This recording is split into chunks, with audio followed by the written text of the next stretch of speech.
Manuel Belgrano fue una de las figuras más destacadas en la historia de la independencia argentina y de América del Sur. Su vida estuvo marcada por el compromiso con la libertad, la educación y la justicia social. Primeros años y formación. Los primeros años de Manuel Belgrano estuvieron marcados por una formación sólida, un entorno privilegiado y una temprana exposición a ideas ilustradas que influyeron profundamente en su pensamiento. Nació un 3 de junio de 1770, en Buenos Aires, que en ese entonces formaba parte del Virreinato del Río de la Plata. Su nombre completo era Manuel José Joaquín del Corazón de Jesús Belgrano. Era el hijo menor de una familia numerosa. Su padre, Domingo Belgrano y Peri, era un comerciante genovés exitoso, y su madre, María Josefa González Casero, criolla. Gracias a la buena posición económica de la familia, Manuel pudo acceder a una educación privilegiada. Comenzó sus estudios en el Real Colegio de San Carlos, una de las principales instituciones educativas de Buenos Aires. Desde muy joven mostró inclinación por el estudio del derecho, la economía y los idiomas. A los 16 años, en 1786, su familia lo envió a España para completar su formación, donde estudió Derecho en la Universidad de Salamanca y luego en la de Valladolid. Allí entró en contacto con las ideas de la Ilustración, la razón, la libertad, la educación como base del progreso y la crítica al absolutismo. Leía autores como Rousseau, Montesquieu, Adam Smith y Quesnay, y quedó muy influenciado por el pensamiento liberal, económico y reformista. Además, presenció de cerca los cambios políticos e ideológicos que se vivían en Europa tras la Revolución Francesa y durante las reformas borbónicas. El inicio de su carrera. Al regresar al Río de la Plata en 1794, fue nombrado secretario del Consulado de Comercio. En ese puesto, comenzó a impulsar reformas en educación, agricultura, comercio y la industria local, luchando contra la corrupción y promoviendo la modernización económica del virreinato. Fue uno de los primeros en impulsar la educación para las mujeres y fundó escuelas, incluyendo una de dibujo técnico y otra de comercio. Su carrera militar, en cambio, comenzó de forma inesperada. Durante las invasiones inglesas, entre 1806 a 1807, los virreyes Pedro Melo y Sobremonte lo convocaron para colaborar en la defensa de la ciudad. Aunque sin formación castrense, Belgrano aceptó el desafío. Participación en la Revolución de Mayo.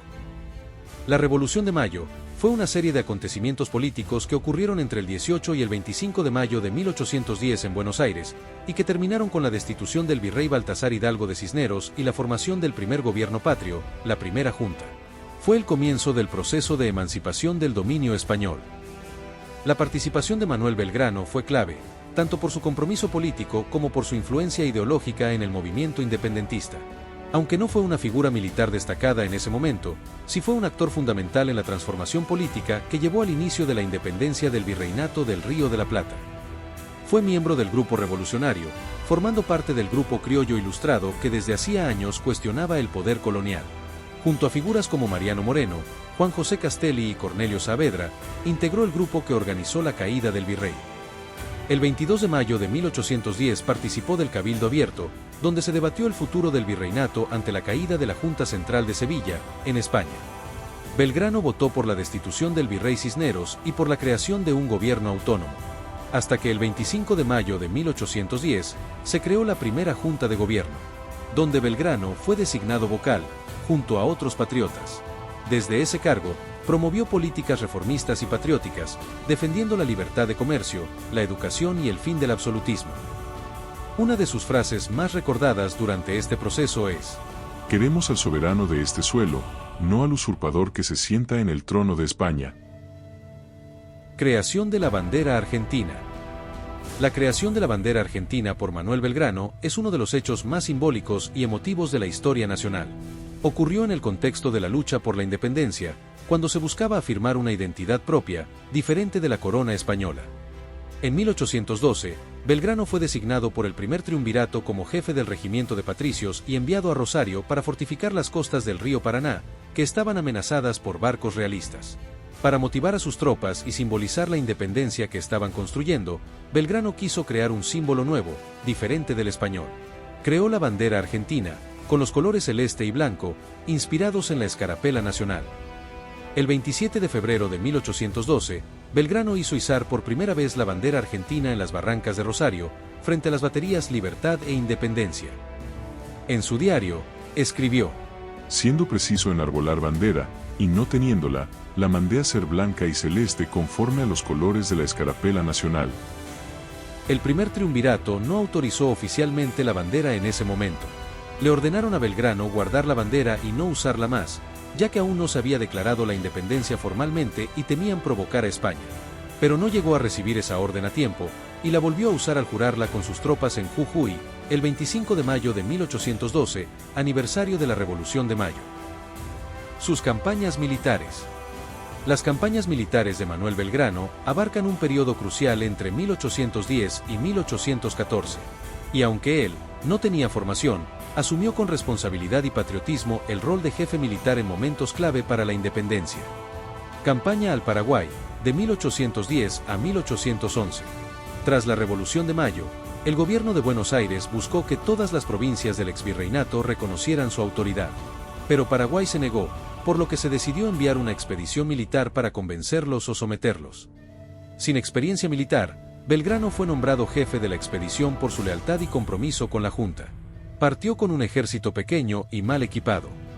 Entre sus principales acciones, se encuentran la batalla de Campichuelo, entre los días 19 y 20 de diciembre de 1810, donde obtuvo un cruce exitoso del río Paraná y una pequeña victoria que motivó al ejército patriota.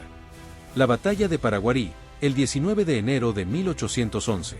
Allí sufrieron una derrota ante fuerzas superiores paraguayas, y Belgrano debió retirarse. La batalla de Tacuarí, el 9 de marzo de 1811. Fue una derrota decisiva. Belgrano resistió heroicamente, pero fue superado. El general Cabañas le permitió retirarse con sus tropas. La campaña fue un fracaso en lo militar, pero un éxito parcial en lo político, ya que meses después, Paraguay declaró su independencia de España, aunque se mantuvo autónomo de Buenos Aires. Campañas del Norte, con el Ejército del Norte, de 1812 a 1813. Tras derrotas patriotas en el Alto Perú, Belgrano fue nombrado jefe del Ejército del Norte, en reemplazo de Pueyrredón, donde debía frenar el avance realista desde el Alto Perú y reorganizar tropas. En Jujuy, organizó tropas, disciplinó soldados, creó escuelas y promovió el trabajo agrícola. Durante el éxodo jujeño, en agosto de 1812, obligó a la población a evacuar y quemar todo lo útil al enemigo. Fue una acción estratégica clave para frenar a los realistas. Entre sus principales acciones, se encuentran la batalla de Tucumán, el 24 de septiembre de 1812. A pesar de órdenes del gobierno de retirarse a Córdoba, Belgrano decidió enfrentar a los realistas, lo que culminó en una gran victoria. La batalla de Salta, el 20 de febrero de 1813. Fue la segunda gran victoria patriota. Los realistas, liderados por Tristán, fueron completamente derrotados y se rindieron. Belgrano los trató con respeto y les permitió regresar con la promesa de no combatir más. Este fue un momento de gloria para el ejército patriota. Belgrano fue el héroe nacional del momento, y se consolida el norte argentino como zona controlada por la revolución. Segunda campaña al Alto Perú, de 1813 a 1814. Tras las victorias, el gobierno ordenó avanzar hacia el Alto Perú, hoy Bolivia, controlado por los realistas. Belgrano marchó con fuerzas debilitadas y mal abastecidas. Entre sus principales acciones, se encuentran la batalla de Vilcapugio, el 1 de octubre de 1813. Fue una derrota patriota tras desorganización y falta de apoyo indígena. La batalla de Ayohuma, el 14 de noviembre de 1813. Segunda y más dura derrota, donde el ejército quedó diezmado. Este fue otro fracaso militar. El avance hacia el Alto Perú se detuvo. Belgrano, gravemente enfermo, fue reemplazado por José de San Martín. A pesar de las derrotas, no perdió el respeto del pueblo ni del ejército, por su honestidad, valentía y compromiso. En 1814, el director supremo Posadas envió a Belgrano, junto a Bernardino Rivadavia, a negociar el reconocimiento de la independencia con Inglaterra y otras potencias europeas. La misión no tuvo éxito, pero al regresar en 1816, Belgrano aportó ideas importantes en el Congreso de Tucumán, como la de establecer una monarquía constitucional con un inca como rey. En 1816, tras la declaración de la independencia, fue nuevamente nombrado al mando del Ejército del Norte. Intentó reorganizar las fuerzas, pero enfrentó desobediencia, falta de recursos y luchas internas. Finalmente, en 1819, enfermo y empobrecido, pidió su baja definitiva.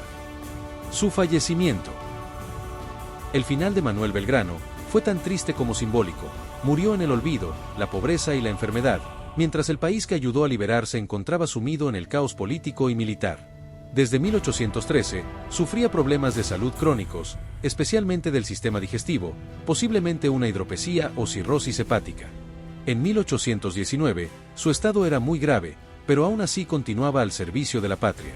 Viajó desde Tucumán a Buenos Aires en busca de atención médica, casi sin dinero, debilitado y totalmente olvidado por el gobierno. Belgrano no cobró la mayoría de sus sueldos como militar ni como diplomático. Había donado muchas de sus recompensas, como los 40.000 pesos de la batalla de Salta, para fundar escuelas. En sus últimos días, vendió su reloj de oro para poder pagar al médico. Viviendo en la casa familiar de su padre, casi en ruinas, en la ciudad de Buenos Aires. Hasta que llegó el día de su muerte, el 20 de junio de 1820 a los 50 años. Siendo sus últimas palabras, ¡ay, patria mía! Nos deja una frase que refleja su dolor por el destino incierto del país, por el que tanto luchó.